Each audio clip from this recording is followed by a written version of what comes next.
A local favorite since 1981. They offer one of the most extensive menus in the Twin Cities. Favorites include the sesame chicken, imperial beef, and Peking duck. The Great Wall Restaurant is located off 45th and France, with takeout available too. More at greatwallrestaurant.us.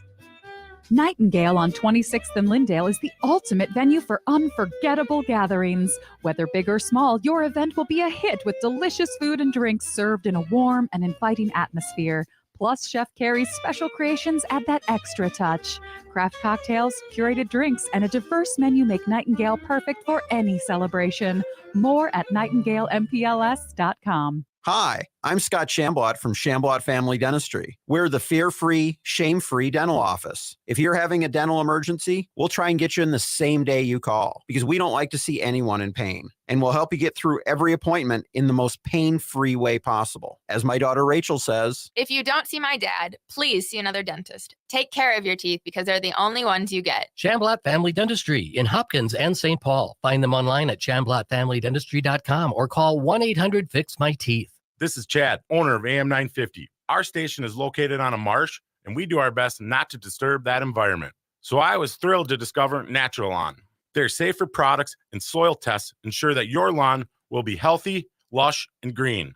I don't even have to worry about bringing my furry friend to the station, thanks to the great care from Natural Lawn. I highly recommend Natural Lawn to keep your lawn beautiful, healthy, without compromising safety and sustainability. More at naturalawn.com. Hey, Cudahy to all my friends and relatives in four directions. This is Robert Pilot of Native Roots Radio presents I'm Awake.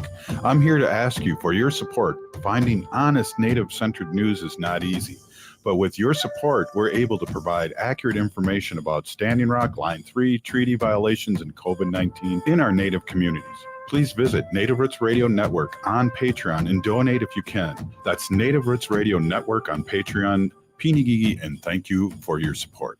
With a look at your AM 950 weather, I'm Patrick Lilia. Tonight, cloudy with a low of 45. Then Thursday, clearing skies with a low of 55.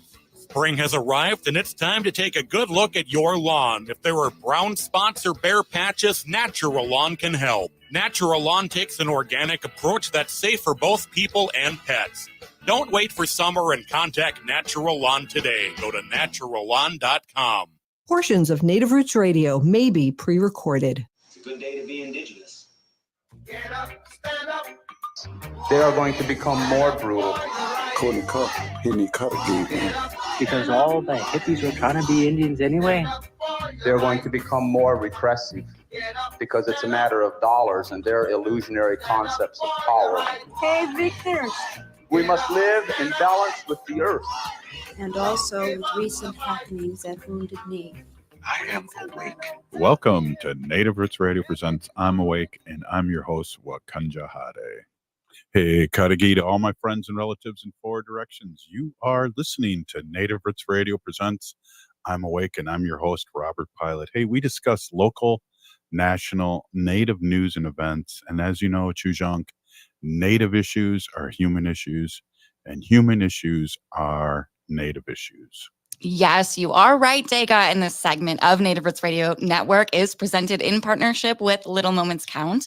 Little Moments Count is a statewide collaborative focused on helping parents and caregivers learn about the importance of brain development in Minnesota's Little Learners. Absolutely, Haley. And, you know, we're excited to be partnering with Little Moments Count to host conversations focused on early childhood development. And we bring guests on each month to talk about how they view the role of early childhood development in creating bright futures and strong communities.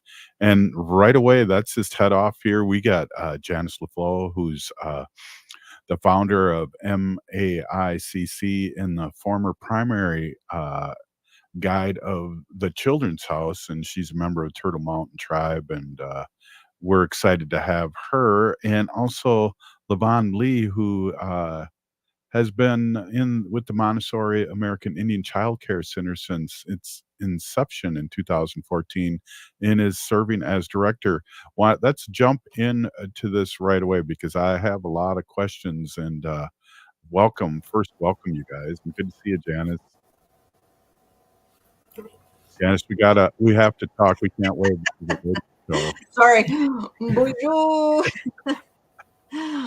Thank you, Robert, for hosting us today. great to have you, and nice to meet you, LaVon. Thank you. We've met. My hubby's John, so but nice to be here. Thank you so much. Your hubby's John Lee? John Poopart. Oh, John. We just had John on. That's awesome. I know. I was asking him how this process works, so he was very helpful. But thank you, Robert. I'm happy to be here. Right on. Well, let's get to these questions so our listening audience can find out and understand what you guys do. Both of you have been deeply involved in the Montessori American Indian Childcare Center since its inception. Would you elaborate on the importance of revitalizing language and culture? And I'll start with you first, Janice. Thanks, Robert.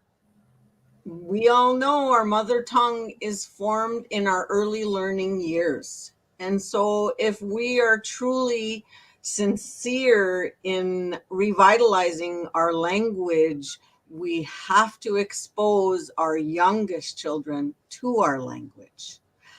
And I'm actually going to let LaVon share a little bit more about that significance. She's been investing in revitalizing language and culture for a little bit longer than I have. Yes, prior to my work at the Montessori American Indian Childcare Center, I worked at the Grotto Foundation with their language revitalization initiative. And language is extremely important to our children. And what it does is it identifies who they are and where they come from. And when they're exposed to Indigenous language at an early age, it creates a learning environment. It creates confidence. It creates pride in being American Indian. And it validates their identity and who they are. And we believe that through the integration of both language and culture into the Montessori teaching strategies, children are going to be stronger. They're going to be more confident. And we see that in our 10 years of serving children. They're proud of who they are. They love being Indian. They love being validated. They love being respected. And when they leave our school, they're ready for public school. They're ready for first grade, well-grounded in their culture and language, and also intellectually strong, which is what we want when we're preparing our children for public school. We all know that public education has not been kind to our children, nor successful in educating our children. And we're doing that right now. Absolutely. And Janice, it's so important too we talk about early childhood with the neurons and the things connecting in your brain to learn two languages, and how important that is just to do that to early childhood development. Absolutely. For a long time, people were scared, right, about the concept of two languages and thinking children would be confused by it. But research actually validates children who are brought up in multi-language environments develop an even greater capacity for creative thinking and problem solving and being more oriented to be accepting of other perspectives, because language is one of those foundations that give us that first opportunity to learn about a different perspective. And so when you talk about the significance of brain development, exposing children to all kinds of beautiful things in their early years is absolutely critical, so that they can develop as many possible neuron pathways between the left and the right side of their brain. Wow. LaVon, do you have anything to add to that? Because I don't. I just know that the children that we work with, they can hear a word in Ojibwe or Lakota, remember it, and enunciate it perfectly, much better than I can. Wow. Yeah, they have that elastic brain. They have that ability. Right. Where I'm on the other side of that hill, kind of hadn't heading down there can barely remember my name sometimes, but that's a different show. Janice, can you tell us a little bit about your Montessori school? Because my Jujunk, Haley and I were talking about that, and Haley's friends with your daughter, and I was asking her a few questions that I didn't know. So you've been around since 2012, is that correct? 2014. We opened in the fall of 2014. And so a little over 80 children. I'm very proud, which is about 60-ish, a little over 60 families have attended and participated at our Montessori Childcare Center and have been off. Our first group of children to graduate and go off to elementary are actually in middle school now. So I'm really excited about, where they are, who they are, how they're doing. So Montessori really is not exactly just a curriculum, because it's an entire approach to understanding development of children from before birth all the way to that time in their mid-20s when their brain is actually fully developed. Dr. Montessori studied children and development for a number of years, almost her whole entire life, to begin to articulate that children go through 4 stages of development. And in the early learning years, that's the first plane of development. And that's when the formation of who they are is established. So I think that is a significant time, and why we chose early learning and why we chose Montessori. We really do get to understand and recognize all of the aspects of development and want to surround our children with all of those beautiful things. Wow, that was beautiful what you said there. Hey, we're going to take a quick break here, and we got to pay the bills. You're listening to Native Roots Radio presents I'm Awake, and I'm with LaVon Lee and Janice LaFloe, along with producer Haley Hal Cherry. How do you like that, Haley? Love it. Stay with us.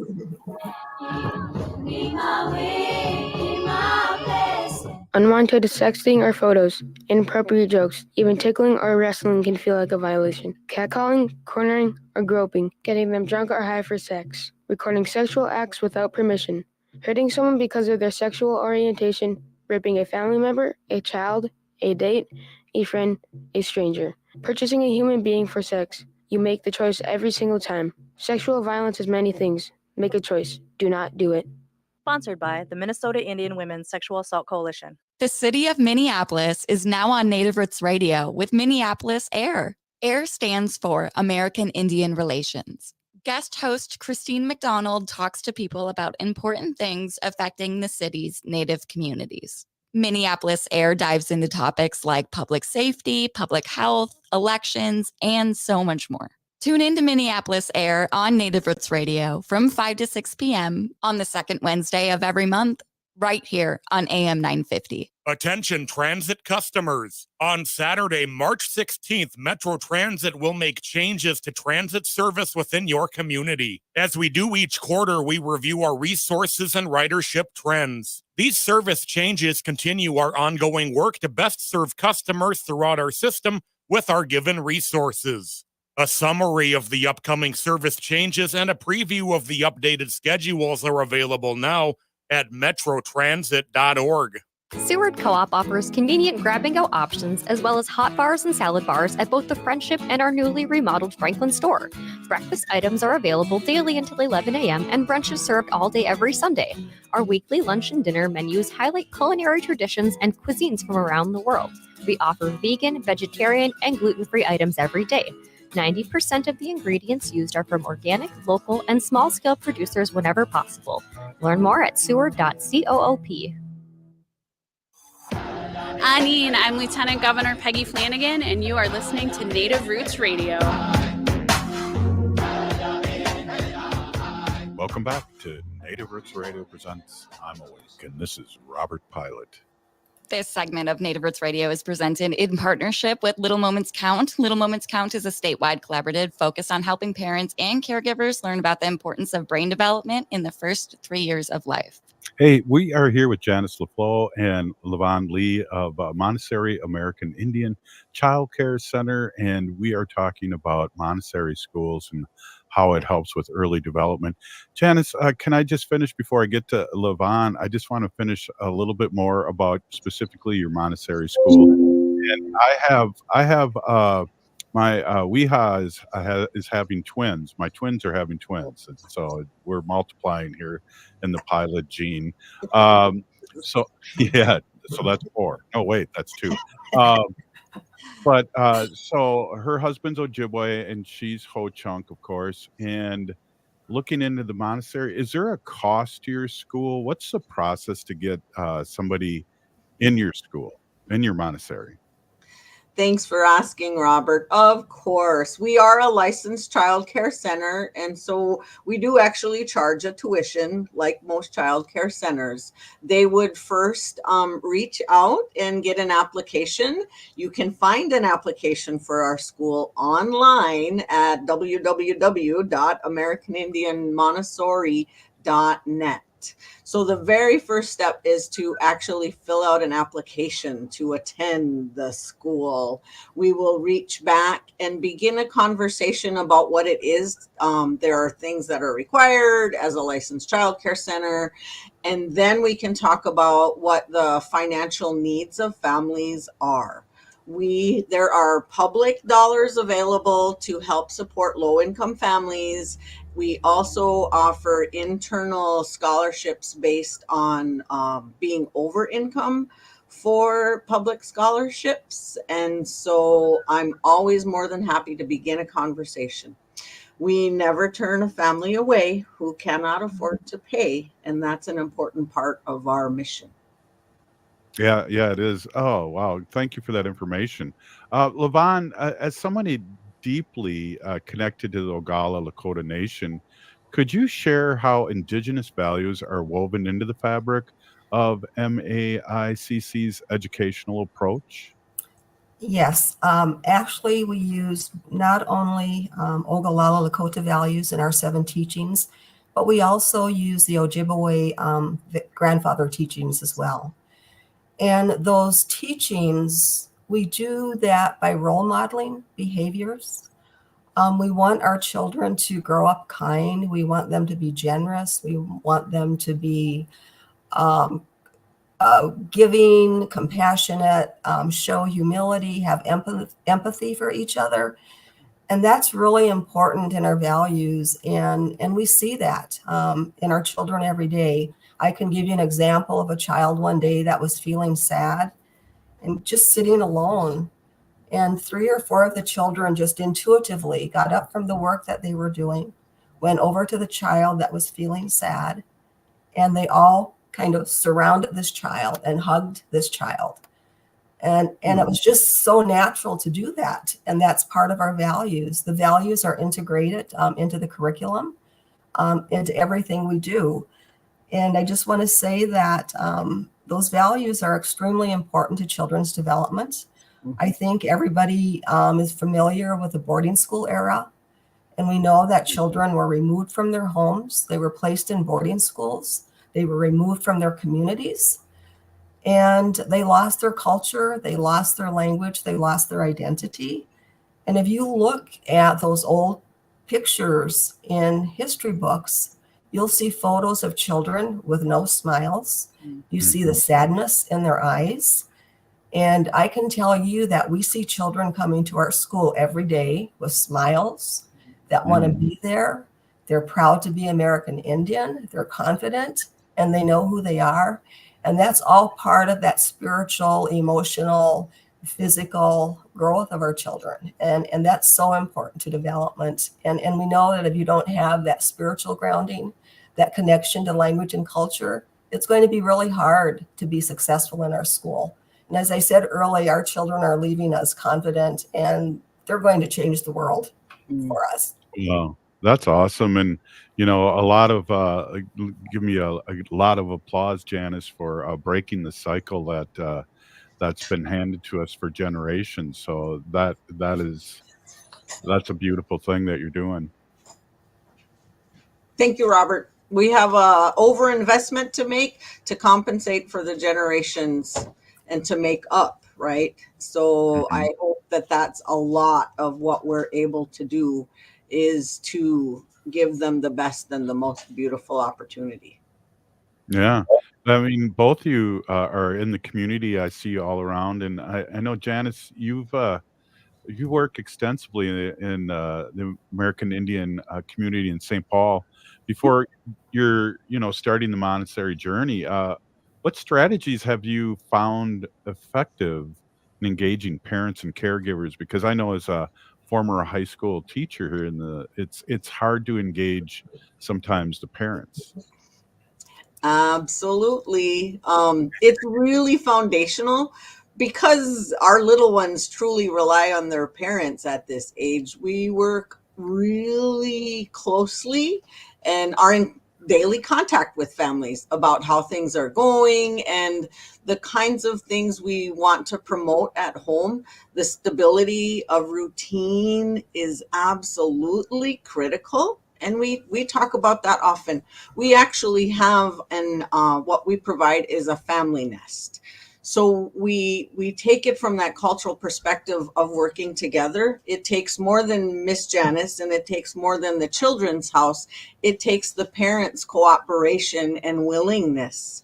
We've learned over the years that our parents are our best advocates. I don't do a lot of advertising because I have more than enough referrals coming in the door from our very happy, proud parents doing that advocating and referring for us. And so that's testimony to how much they actually embrace what we're doing, believe in what we're doing, participate in what we're doing, and see it in their children. And so those engagement strategies really is to accept parents and children where they're at and then begin a journey together.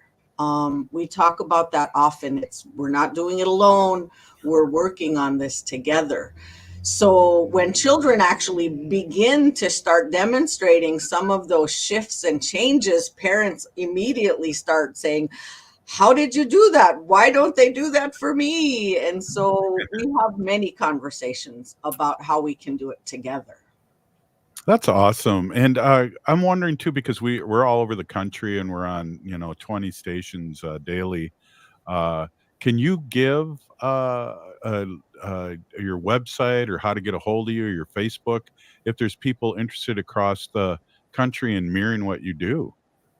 Awesome. I've shared the website, but we are www.americanindianmontessori.net. And we're located in St. Paul. You can reach us also by calling 651-478-1189. Our website has all of our staff and our emails to access as well. And we are very interested in spreading what we do to other communities, particularly our tribal communities. It's a big part of our vision to be the premier model. You can only be a great model if others are willing to follow. So we hope to focus our next 10 years on sharing what we do and why it's so special and why we believe it's important for more communities to take a look at how what we're doing can be done in their community. Wow. Good words. Good words. We only got a couple minutes left, LaVon. Do you have any last words? And I do. So I really want to do a shout out to the Yes for St. Paul Families campaign. We are a member of that coalition. And I think it's really important that families and grandmas and parents and uncles and aunties and extended families that have and really care about access to learning, affordable learning, opportunities for culturally relevant learning, go to the polls this fall and vote. I think childcare is extremely expensive. And as Janice said, we never turn a child away but all children deserve access. So really encourage parents and family members, all those kinship systems that we have in our community, to go out and support this initiative. All of our children and all of our communities will benefit from this initiative. Well, I agree, LaVon, and we talk about Montessori schools and childcare, how much more those young ones are ahead of the game than people that can't participate in this. It's an amazing social experience for them, and they learn so much. LaVon, you agree? I do agree. And I'm just going to take one moment to say that the Montessori education is over 150 years old. It's a method that works in our community. It's child-centered, and the child is considered sacred in Montessori, just as we consider the child sacred. Many compatibilities between our culture and Montessori. Wow. Janice, you got 30 seconds here. I just want to say I've been trying to get you on my show for 7 years, and I'm glad you're here today.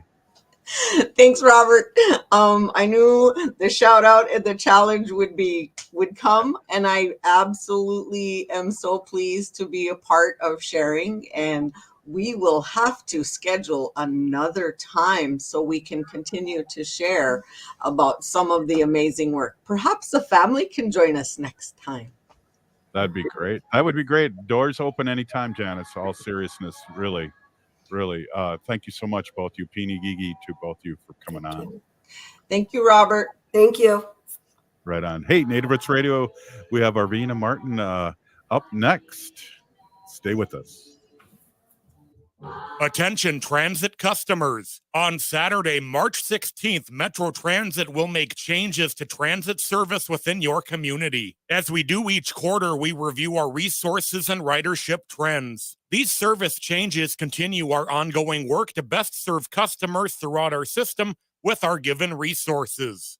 A summary of the upcoming service changes and a preview of the updated schedules are available now at metrotransit.org. As nature awakens this spring, let's awaken to the call of protection.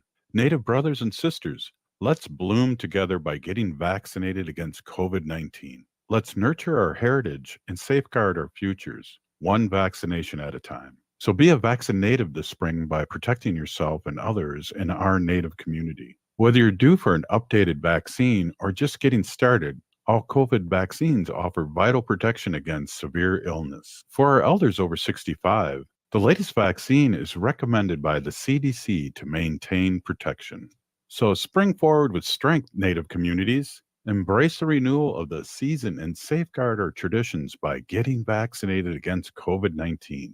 For more information, including details about clinics offering free vaccines, visit vaccines.gov. That's vaccines.gov. This message is brought to you in partnership with the Minnesota Department of Health. Doherty Family College at the University of St. Thomas is your pathway to a bachelor's degree. Located in downtown Minneapolis, Doherty Family College offers an affordable education that includes free textbooks, a laptop, meals, career coaches, and a Metro Transit pass. As a full-time Doherty Family College student, you'll benefit from mentorship from St. Thomas faculty, along with paid internships and support from Minnesota's largest private college. Ready to turn your dreams into reality? Apply now at dfc.stthomas.edu. Doherty Family College, your journey to success starts here. Minnesota has the only original wolf population in the continental United States. And 80% of Minnesotans believe the wolf should be protected. Howling for Wolves is asking Minnesotans to respect our true wildlife manager, the wolf. Their survival is critical to our ecosystems, our communities, and even our economy. As highly intelligent animals with strong social bonds, Minnesota wolves deserve to be protected and admired. Learn more at howlingforwolves.org. Let's live and let howl.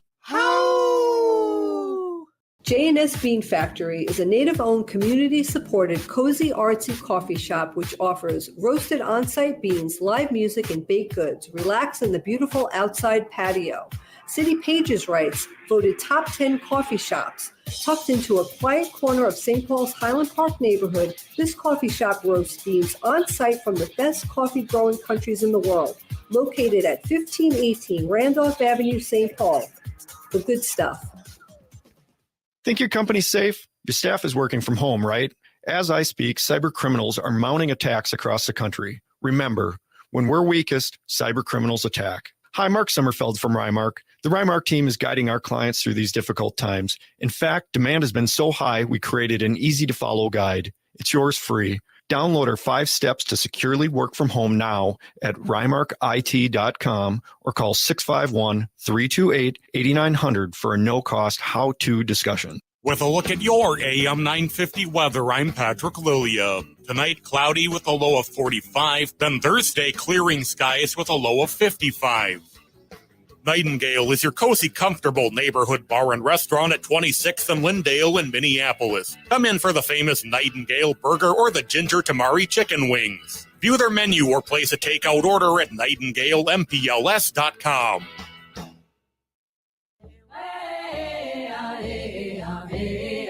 Hi, I'm Jane Fonda, and you're listening to Native Roots Radio. And we're back to Native Roots Radio presents I'm Awake, and this is Robert Pilot. This portion of the show is supported by Native American Community Clinic, or NAC, in Minneapolis, honoring health and tradition. Hey, we are excited as always. Now it's a full Ho-Chunk radio show happening right now, and we have our friend Arvina Martin, CEO and director of Merge Wisconsin, and we love checking in our friends in Wisconsin and Madison and talking a little politics and what's happening with the Merge. Welcome, Arvina. We've missed you. Oh, yeah, we have to have our 5/4 Ho-Chunk day. Always. That's funny. That's funny. Yeah. It's good to be back. It's been a bit. Well, I noticed too that Haley said you weren't able to come on last week, and then all of a sudden it popped up in my feed that you were a star of some kind of you were a speaker at some kind of event happening. I'm going, of course she can't come on. She's busy doing her thing. Yeah, I was speaking last Wednesday night at the an event for the Wisconsin Democratic Party, talking about Tribes 101. So we talked a little bit about sovereignty and what that means, and how sovereignty and tribal sovereignty are the same thing, and why tribal sovereignty is important, and why the concept of tribal sovereignty is different than what the federal government is peddling. And how to work with tribes and how to work with Native communities, and how to get Native people involved in political campaigns, and get Native people to run for office, and just getting people involved and how to do it in an appropriate way, and respectful. So It's when you say that too, Arvina, it's really exciting when you do run into a politician or a person that's a white ally and they get it. That really, really excites me. And it's work like you do and our ancestors and other people and the work that they put in too to learn. But when you do things like that, and I remember seeing your 101 on Native sovereignty when I was in Wisconsin, it's just amazing that people want to learn and in a good way. So bravo to you and bravo to the people that really get engaged with it. thank you so much. Yeah, I was telling people that, even something as simple as learning how to say hello in that particular community, in their language is kind of a nice little first step, you're making the attempt to learn, and learn the language of the people whose land you live on. And making, it is just a first little tiny step, but it's one that people appreciate, because so few people do it,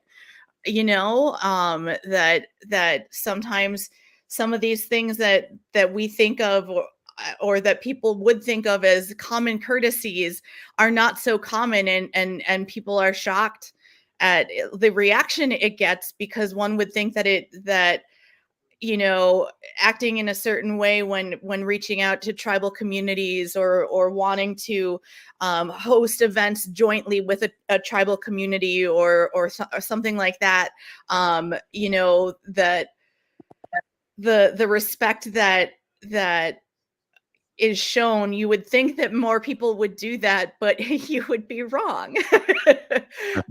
And there's a lot of people that just come in, and I mean, you guys know this, they come in and demand, use of a space, or demand someone come in and talk to their class about A, B, or C, and don't think anything about the time that they're asking, or the emotional labor that they're asking somebody to do, or asking someone to come in and say, we want to do a land acknowledgement, and like, does the tribe care? Like, why are you, what's the point? What is your ultimate goal in doing this? And kind of getting them to think about what their actions, are they performative, or are they actually helpful to the community that they're trying to build relationships with?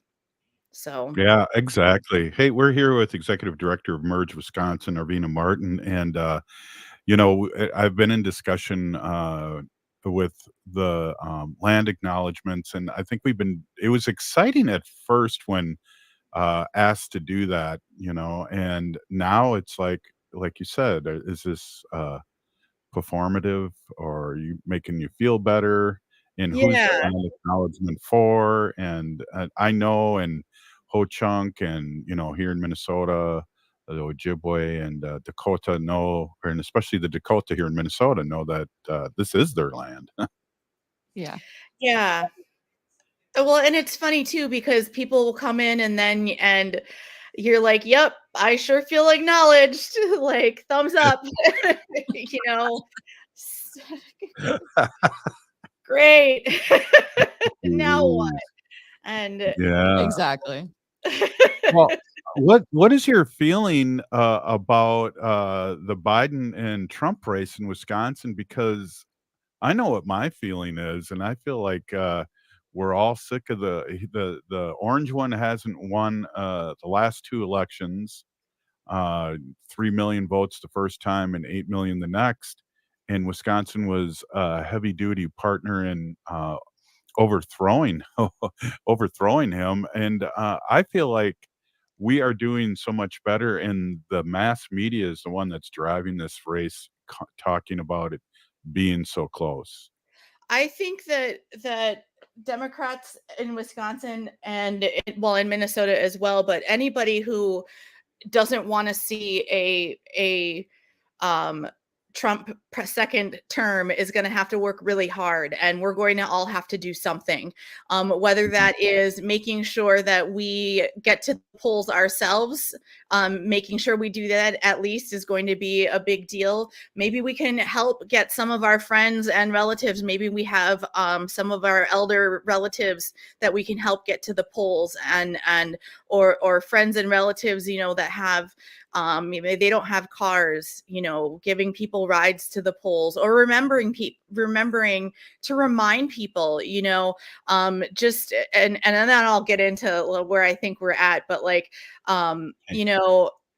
when people there's so many studies that people do on behavior and voting behavior, and one of the biggest things that makes that will predict whether someone goes to the polls and goes to cast their ballot is if they make a plan to vote. So if you talk to me on election day and I've asked you if you have voted yet, and you say you haven't, the next thing out of my mouth, guaranteed on election day, is going to be, oh, okay, so are you going to go vote on your way home from work? Okay, so you're going to stop by, so you're going to drive from work to your polling place, before you pick up dinner, before you go home, and you help them make that concrete plan in their head. And then they're more likely to go vote. So anybody who ever talks to me on election day gets that conversation, and always. And then, if they're like, oh, well, I don't know, or, oh, I got to do this. Well, then you help them problem solve, and then help them make that plan. But I really think that given all of the policy concerns, thinking about all the tariffs that Trump wants to put into place that are going to make everything cost so much more, and the biggest and most personal issue to me, I know we've talked about it, is reproductive health. Wisconsin has one of those archaic laws about abortion that happened before, that was put into law before Wisconsin was a state, just like our let me go through all the states that start with A before I get to Arizona. But you know, and though that's an issue that is very, very you know, important to so many people, and not just people who identify as women. You know, that it's going to be, it's such an important issue, and it affects all of us. And so we need to be talking about that, because you know, we don't know what they're going to take after they take this. They're going to take birth control, and how many of us use birth control to manage symptoms for you know, for conditions that have nothing to do with giving birth. You know, it's what if we keep talking about issues like this, then Wisconsin and Minnesota are both going to stay blue. But we need to keep talking about these and how they affect our everyday lives, because they absolutely do. And they affect our children's lives. And you know, it terrifies me. We're actually at Emerge going to be working on an event that we're going to be talking called Women Talk Politics Day. And you can look up womentalkpolitics.org, I believe.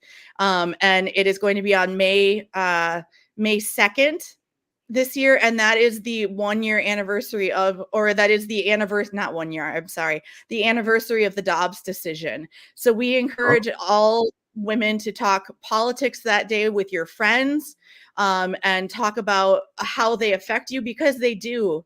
Anybody who talks about, you know, I don't like to talk about it because it doesn't have anything to do with my life. You know, it does. It has everything to do with, you know, how you protect your health, how you look at your paycheck, how you afford all of your groceries and the gasoline that you put in your car. You know, all of these things are things that are going to be determined by the next election. I mean, and, you know, not to mention democracy as we know it. Yeah, to vote absolutely. on the guy that said he would be a dictator on day one. Yep, So. exactly. And his last presidency, on day 2, he signed the Dakota Access Pipeline, and he said, "Drill, baby, drill." That was the second day. That wasn't the third day. That Nope. wasn't the 10th day. That was the second day, and that was a direct attack at our native neighbors in the Dakotas. Exactly. Hey, we're here with Executive Director of Emerge Wisconsin, Arvina Martin. We're going to be right back after this short break. Please stay with us. The city of Minneapolis is now on Native Roots Radio with Minneapolis AIR. AIR stands for American Indian Relations. Guest host Christine McDonald talks to people about important things affecting the city's Native communities. Minneapolis AIR dives into topics like public safety, public health, elections, and so much more.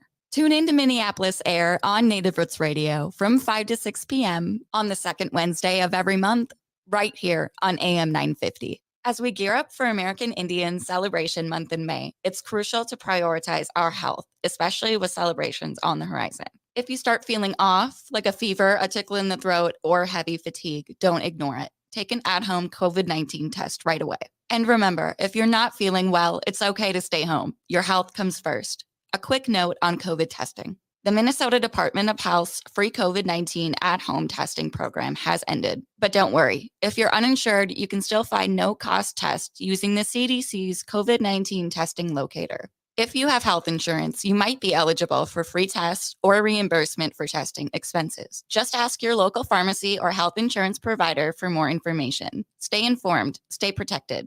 Let's prioritize our health this American Indian Celebration Month in May and ensure our communities and elders remain safe and healthy. This message is brought to you in partnership with the Minnesota Department of Health. Visit health.state.mn.us. Hi, I'm Chuck Manette, owner of Native Concrete and Masonry. Whether it's cracks in your existing sidewalks, steps, chimney restoration, or a whole new project, You can trust our team to ensure satisfaction through detailed planning and precision. Native Concrete and Masonry is a Native American-owned business, and we have worked with our clients throughout the Twin Cities metro area. We work closely with our clients to accomplish our initiatives. Learn more at nativeconcretemasonry.com.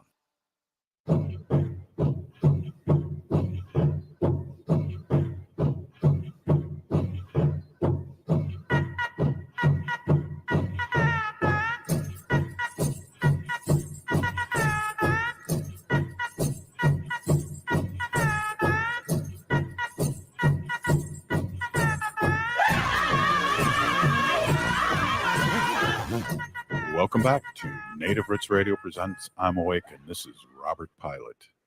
This portion of the show is supported by Howling for Wolves, protecting wolves for future generations. How? I never know if I'm still on there when it's time.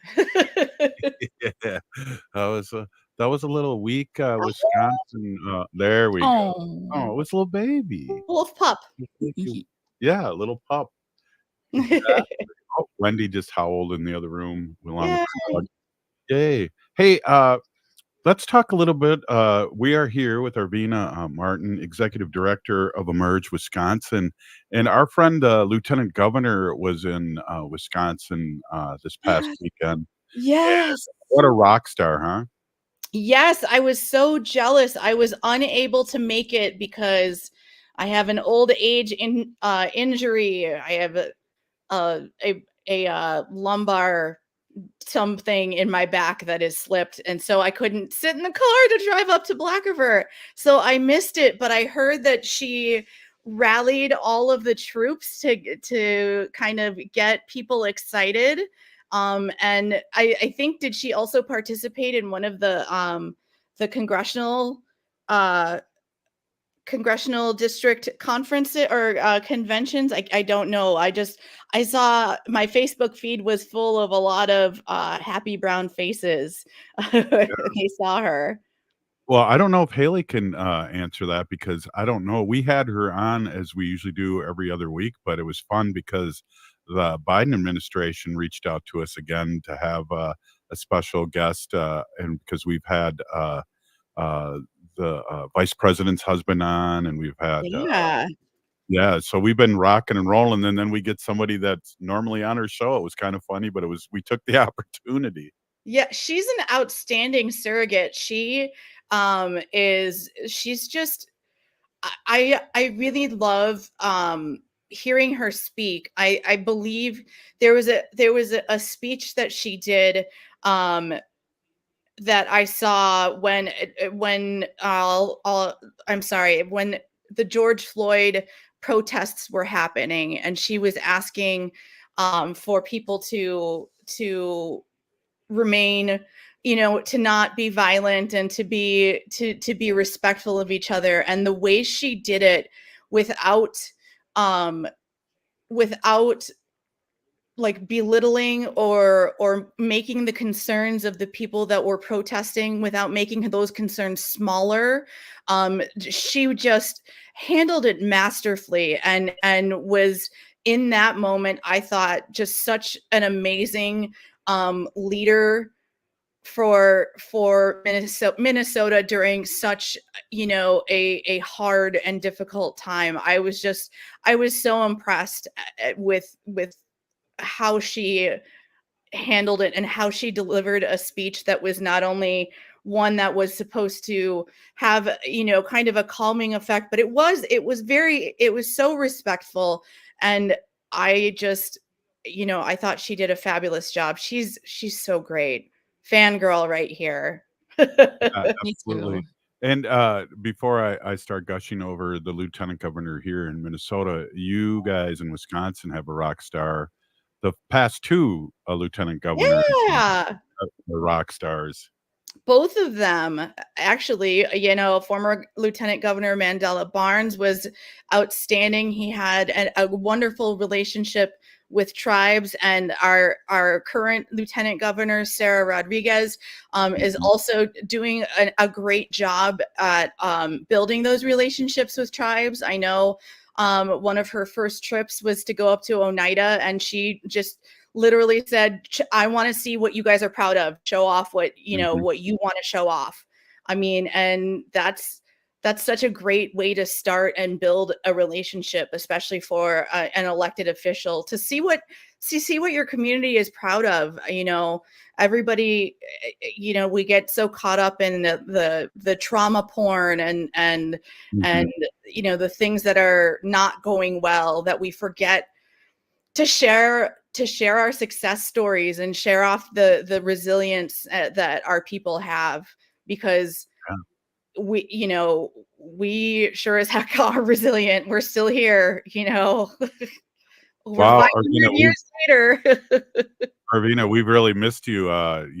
We got a lot of people posting here on YouTube and Facebook how great it is to hear from you again. And we are trying to pull together with both lieutenant governors to come on at the same time, and then Haley and I will just sit back and let them interview each other, because they both really respect each other and work together with each other, and we are all so lucky. And I always tell the lieutenant governor Flanagan that she'll be our next our next senator, and then possibly the first Native American president. And she was the first Native American to speak at the Democratic Convention, if I do remember, in 2016. So there's all these firsts with our lieutenant governor, and we're excited to call her friend and have her on the show as much as possible. I got to segue into this because we only have a few more minutes left. But Yeah. did you celebrate Monday? I was so happy Monday because it was somebody had to go Draft to court. day? Somebody had to go to court. Oh, I thought you were talking about the WNBA draft. Well, let's talk about that. That was a beautiful thing. And Minnesota Lynx, Yeah. American on the team, and we're reaching out to try and get her on. But yeah, let's talk Absolutely.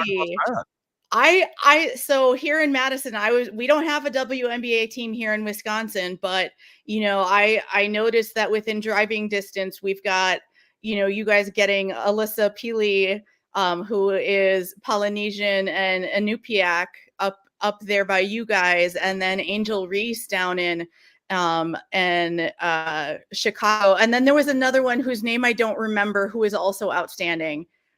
Haley is racking her brain. Oh, is it like I a am thinking on it too. Cardozo or something like that? Oh, yes, that is the right last name. I can't think of her first name right now. Yeah, so I'm gonna have to come up and get tickets and like buy some jerseys, and Yeah. I hope they make some jerseys that are inspired by her heritage, because I want some of those ones. Absolutely. Yeah. Definitely. So yeah, that was really exciting. And I was really been following the women's basketball more than men's basketball the past few years. College basketball, I think it's a better, more pure game, and really been exciting to watch. And I'm one of the 14 million, and 18 million people that have watched the Final Four and the final game this year. Those games were all really exciting. I watched more women's college basketball during March Madness than I watched men's this year, as it was it was more entertaining. Yeah, definitely. And that's ride that wave and support these teams, and Absolutely. get them on national television so they can pay their players a decent amount. Right? Exactly. So they don't have to go to Russia and earn money and get trapped. Exactly. Yes. Exactly. Yeah, great point, and I'm glad you brought that up. I also was like, well, Monday for me was a big thing too, because the orange one was in court, and Oh yeah, and he had his nap in court yesterday. yeah, Someone was a little asleep. Someone went hamu in court. One of the things that I want to just say, and we talk to the lieutenant governor, and we bring it up all the time, Arvina, is that we respect our elders. If you're 81 or 80, I mean, there's a lot of people doing things that are 80 now, as opposed to when I was a kid, when 60 was old. People are moving and grooving still at 80, and we respect our elders as natives. We got a minute left. What are your thoughts? Yeah, I remember what is the other saying, that there are some people who are elders and then there's other people that are just old. Yeah. I love that. Yep, that's a good one. Yeah. So Hey, Arvina, thanks for coming on, and we've missed you. We got to have you on again real soon, and yeah. we'll give a shout out real quick. You're executive director of Emerge Wisconsin. Let Yeah. everyone know how to get a hold of you. Yeah, go to email me at arvina@emergewi.org or check us out at wi.emergeamerica.org. The big Peeny Gigi. Hey, we're still here. We are the 7th generation. This has been Native Roots Radio. Free Leonard Peltier now. As winter bids farewell, step into spring adventure with next